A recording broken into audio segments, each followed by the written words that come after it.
If the banks fail, everything dies. You will die. The idea that allowing these banks to fail is even an option is ridiculous.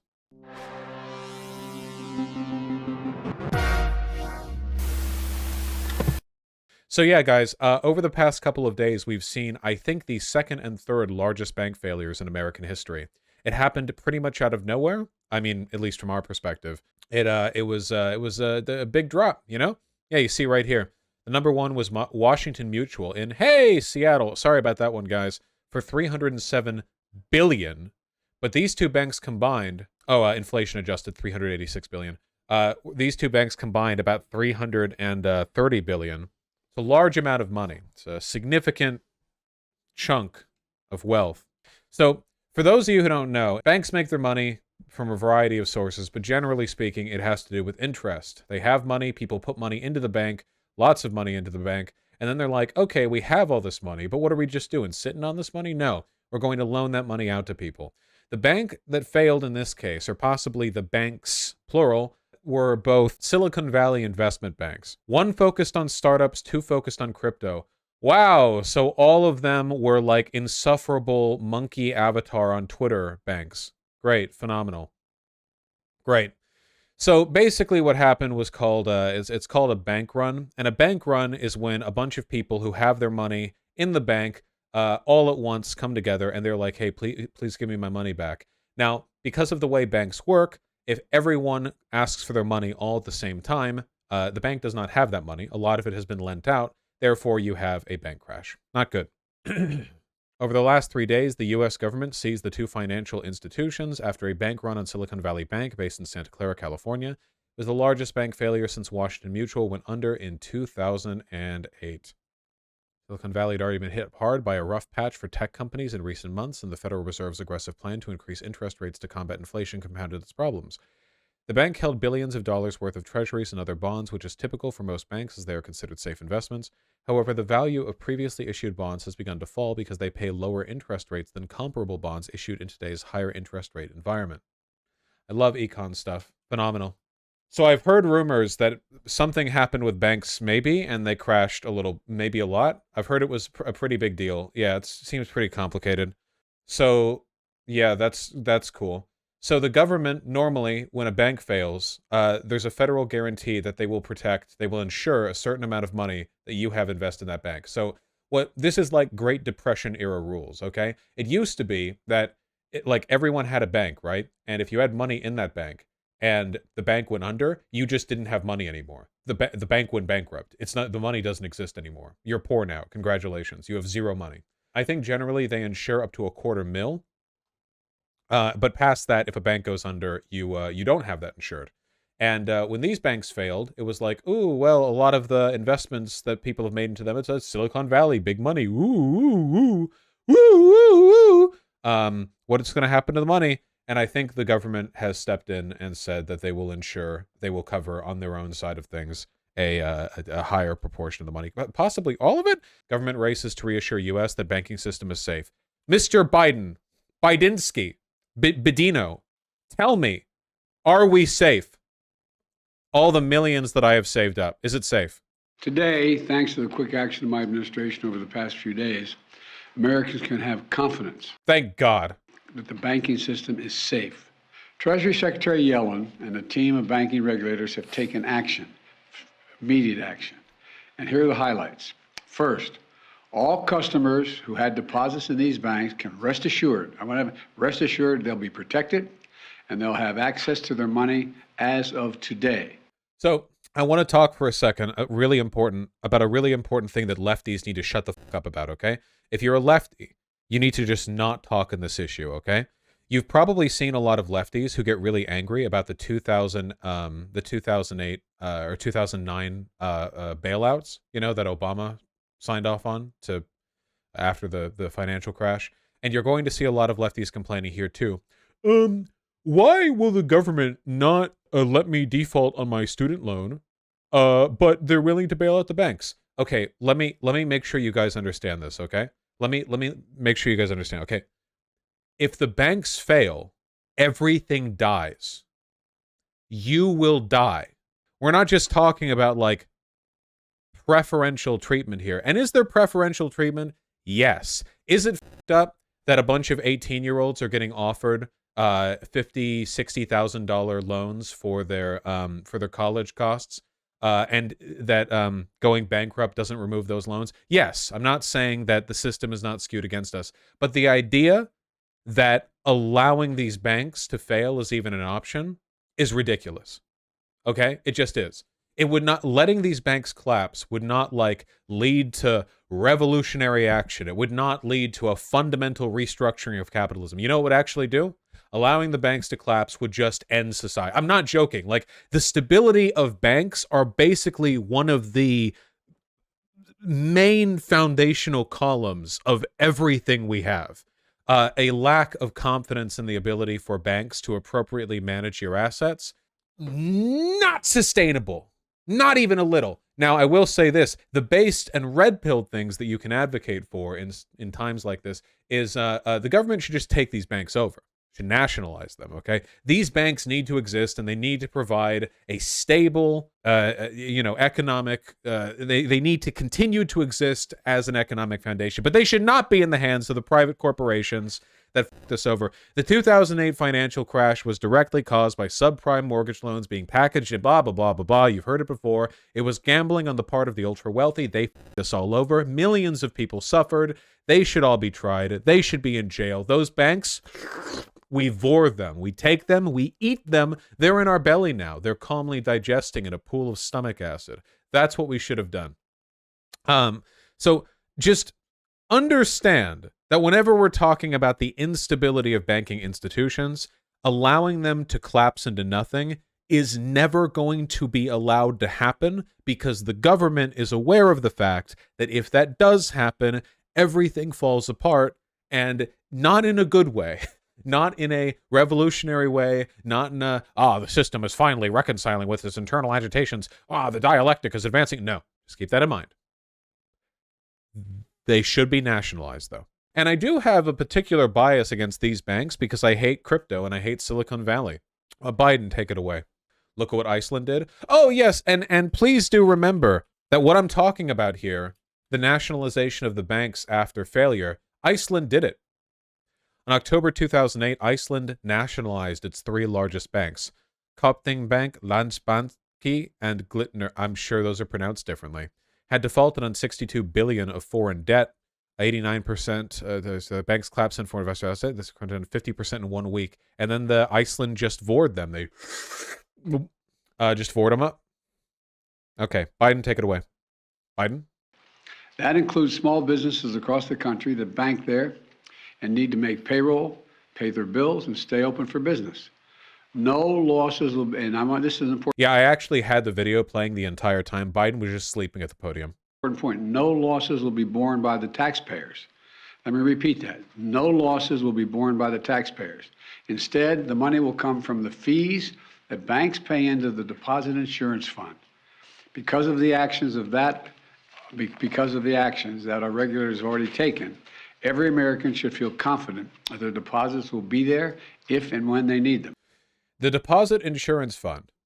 One way the Federal Deposit Insurance Corporation maintains stability and public confidence in the U.S. financial system is by providing deposit insurance. The primary purposes of the Deposit Insurance Fund are 1, to insure the deposits and protect the depositors of insured banks, and 2, to resolve failed banks. How much money is currently in the fund? I'm curious about that. Like $100 billion, I think. That's a lot. Wall Street, not taxpayers, will pay for the SVB and Signature deposit relief plans. The money to fully reimburse depositors of the collapsed Silicon Valley Bank and the shuttered Signature Bank will be furnished by other banks, not taxpayers, Treasury officials said.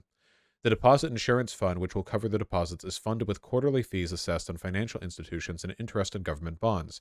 Using the DIF to shore up depositors is seen by the Biden admin as a way to avoid reigniting the public anger sparked by the 2008 taxpayer-funded Wall Street bailouts. Nice.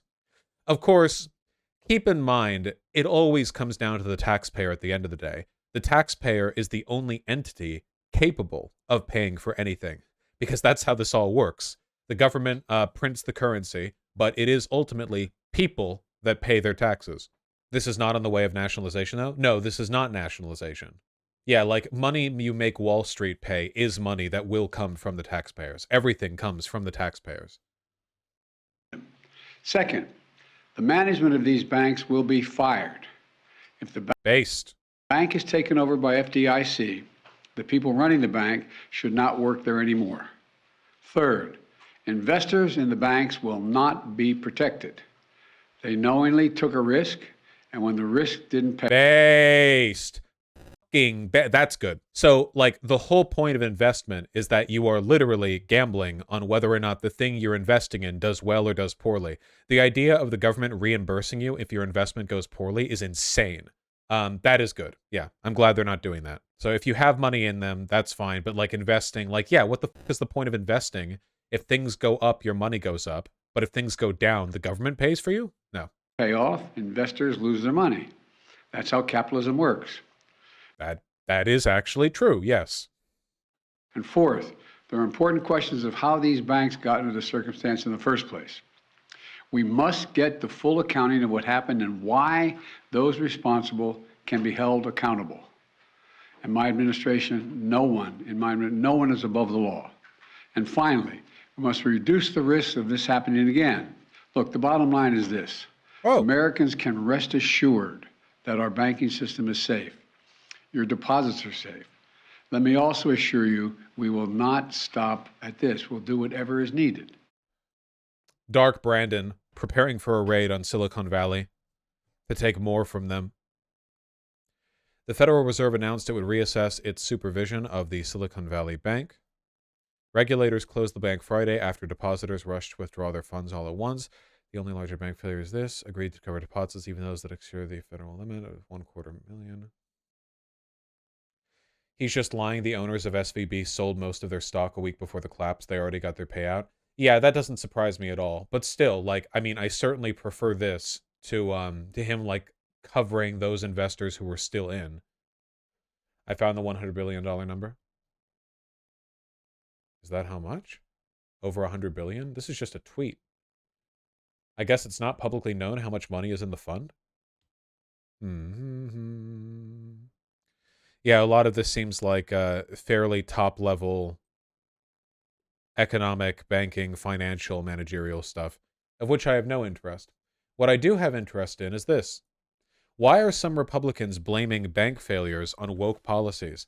Now, I actually saw this a little while ago, where they had, like, the board of executives for the Silicon Valley Bank, and there was some Republican who was like, oh, what do you expect? Because, like, one of the women had blue hair or something. A growing number of Republicans are blaming what they call woke policies for the failure of two big banks this past weekend. But what exactly are they talking about? None of the critics have provided evidence to prove the Silicon Valley Bank's policies on diversity and ESG, so-called environmental, social, and governance investing, led directly to its collapse. Oh, this is a really common thing that conservatives will do, which is actually, like, fucking insane if you think about it, where literally any time a company does something bad but has a commitment to diversity, they will blame the diversity, which indicates that in their mind, like, a minority will always be the weakest link. I think recently there was like there was like conservatives who were saying that plane crashes were going to happen more often because an airline company said that they were going to make an effort to hire more black pilots, and the thing they used to support their argument was a video from, like, Arma 3. They posted an Arma 3 video of a plane crashing, and they were like, look forward to more of this now that the Microsoft Flight Sim, sorry, now that they've lowered their standards for hiring. In a new op-ed in the Daily Mail, former Vice President Mike Pence, man, imagine being a former VP and having op-eds in the Daily Mail. How embarrassing. Blamed Silicon Valley Bank's failure on the company for having engaged in risky borrowing and lending on behalf of the California's donor class while committing billions of dollars to woke projects fighting climate change. Did they do that? Did they do that? Did they spend billions fighting climate change? This Silicon Valley Bank, is that true? That's pretty cool. I don't know if they did that, actually. If only. But his language echoes a growing chorus of Republicans like Josh Hawley, who called federal regulators stepping in to pay off deposits a woke bailout, and House Oversight Chair James Comer, who on Sunday called Silicon Valley Bank one of the most woke banks on Fox News. So watch me tie this back to Nazi Germany. Central to the Nazis' strategy for reorienting the German economy during their takeover was framing all structural failures and criticisms they had against society as it existed then in a way which related back to their central dogma: cultural Bolshevism and the Jewish question. If something in German society was failing, it couldn't be failing for any administrative reason. It couldn't be failing because of a structural problem. It couldn't have been failing due to circumstance. It couldn't have been failing due to sometimes things just don't go well. It was always the insidious force, the insidious influence of the Jew, or of their ideological markers, cultural Bolshevism. And as a product of that, everything that went wrong within their own society, even things directly caused by the policies of the Nazis. Because, hey guys, which party do you think was primarily responsible for deregulating Wall Street and our banking industry? I'll admit, it is a bipartisan throw, but Republicans are very committed to deregulation. They're certainly not opposed to the cause of the problem here. But they get to cause structural problems, and then when things fall apart, they get to point that and go, ah, yeah, this was because of the Jew. Or I guess in this case, this is because of woke. And keep in mind, like, woke sounds kind of like a jokey, innocuous term at this point. Like, you've heard it said so many times. But in their minds, when they say woke, what they mean is they're flashing a collage of race mixers and social degenerates in their mind. Like, when Republicans say, ah, yeah, this woke thing fell through. Look at this movie going woke. Like, this isn't like some innocuous, banal, oh, it's progressive. If they meant progressive, they would say progressive. If they meant left-leaning, they would say left-leaning. Conservatives have been making claims of left-leaning influence in society for decades and decades. That's not new. The use of the term woke is essential because it abstracts the ideology and the personhood. You know, it's the same thing that Michael Knowles did when he called out transgenderism and said that it needed to be eradicated from society. Transgenderism, like, you can't eradicate transgenderism from society without eradicating trans people. There's no separating those two things. And likewise, the fact that we've had years and years of people saying, wow, this movie has gone woke while looking at a black actress. Woke doesn't just mean progressive. It means the presence of minorities. And in that respect, I think what the Republicans are doing is essentially the same as what the Nazis were doing. And an effort to reframe all structural, all societal failure so that it can only be viewed through one lens, which is either pro or anti-degeneracy. And in this case, of course, degeneracy can mean anything from race mixing to the existence of homosexual and trans people. That makes sense? GOP Rep. Ronnie Jackson of Texas also blamed what he called Silicon Valley Bank's woke agenda for its collapse, claiming the company wasted money on ESG policies and CRT crap, he said, referring to critical race theory. Again, by CRT crap, what he means is hiring black people.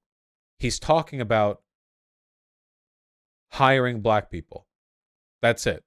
How much money did they waste on financing ESG/CRT crap? The insane left-wing agenda is bankrupting our future. Go woke, get broke. Ron DeSantis, who appears to be preparing for a run for president in 2024, in an appearance on Fox News on Sunday.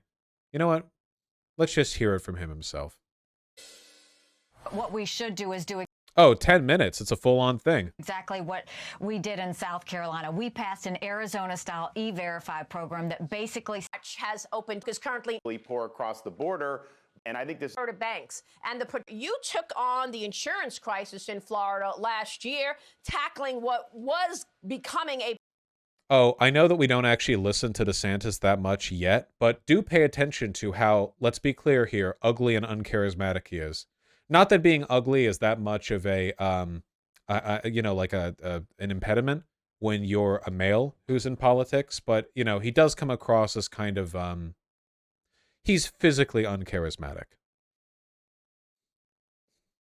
property insurance issue. How worried are you about Florida banks and the potential for a run on these banks with the Silicon Valley failure? So I don't have any specific information about any Florida bank similar to Silicon Valley Bank, and hopefully that remains the case. Maria, it appears to me, I mean, this bank, they're so concerned with DEI and politics and all kinds of stuff. I think that really diverted from them focusing on their core mission. I also look at it and say we have such a morass of federal regulations. We have a massive federal bureaucracy, and yet they never seem to be able to be there when we need them. I wonder. I hate that pausing this brings up the whole thing. It's so stupid. Yeah, wow, that's crazy. I wonder where the regulations on our banks went. That's crazy. To be able to prevent something like this. And so we'll see what they do going into tomorrow. But I think it's just very disappointing. Kind of reminds me of stuff that we saw in the financial crisis or in Bernie Madoff, where you had warning signs, and yet the government, this is supposed to be their job, and they always seem to whiff when it counts. Well, let's talk about your leadership. You wrote an entire book about the courage to be free. You kept things open. Notice how the only thing that he actually said about the performance of the company is that their interest in politics hampered their ability to run their bank. Now, this is, of course, insane, but that is the only thing he had to say. That was the only thing he had to say about the bank's performance. That's it. Literally. This is to me no different than a Nazi official on radio just going, the bank fair, it was the Jews, of course, on the board. Anyway, and then they continue. Like, that's literally it. Like, I genuinely, this is one-to-one for me. One-to-one direct parallel. The abstraction of the term behind, like, woke, like, saying woke, rather than like, listing the specific kinds of degeneracy they're referring to, has given them a little bit more leeway here in terms of charitability. But I think at least people who watch me, like, we're all past that by now, right? Like, we all get it, don't we? He literally legally defined woke as the idea that there is systemic inequality and the need to fix it. Like, we've been hearing that video games are woke because there's a black woman in it for years now. We don't need to, yeah. Is that all he has to say about the bank? You protected students during the crisis of COVID-19, and you stood up to Disney. We have your op-ed here. Old-fashioned corporate republicanism won't do in a world where the left has hijacked big business. Talk to us about the Florida miracle and what you see. Okay, he's done. Yeah, just, just doing a really novel thing, something that's never been done before on this channel, and comparing Republicans to Nazis. Standing up to Disney. Oh yeah, speaking of like very overt fascist shit, I mean, we didn't talk about it that much on stream, but Ron DeSantis has basically like rolled back a bunch of previous legal agreements with Disney and has exerted direct control over their land as a punishment for Disney disagreeing with them publicly over the Don't Say Gay bill. The funny thing is, like, all Disney did, literally, like, the state directly targeting corporations for expressing, like, more progressive social opinions, a very scary precedent to set. I mean, he could be president. The direct analog of that would be like corporations only getting preferential treatment from the government if they're willing to accept the social prescriptions of the government. Like, oh yeah, if you want if you want to be able to do business here, if you want to be able to do anything, then you better not be pro-trans or whatever. Wasn't Disney already like very queerphobic internally? Yeah, which really makes you think, if Disney is too progressive for Ron DeSantis, if a corporation that it will only ever include LGBT people in their products if they're in a quick scene that can be like removed easily for Chinese viewing, like, if that's really beyond the line, isn't that class collaborationism like in Nazi Germany? Technically, no, because in this case, it's not the bourgeoisie acting with Ron DeSantis. It's him putting his thumb over them. It's a little bit closer to like China's treatment of its own corporations than it is like direct collaborationism. Though it's worth noting that collaborationism that we saw in Nazi Germany took place after the Nazi government made it pretty clear that if you disagreed with them, they were going to kill you. It's, as it turns out, the Nazis were very good at making people within the borders of Germany, and then later outside the borders of Germany, agree with them if needed.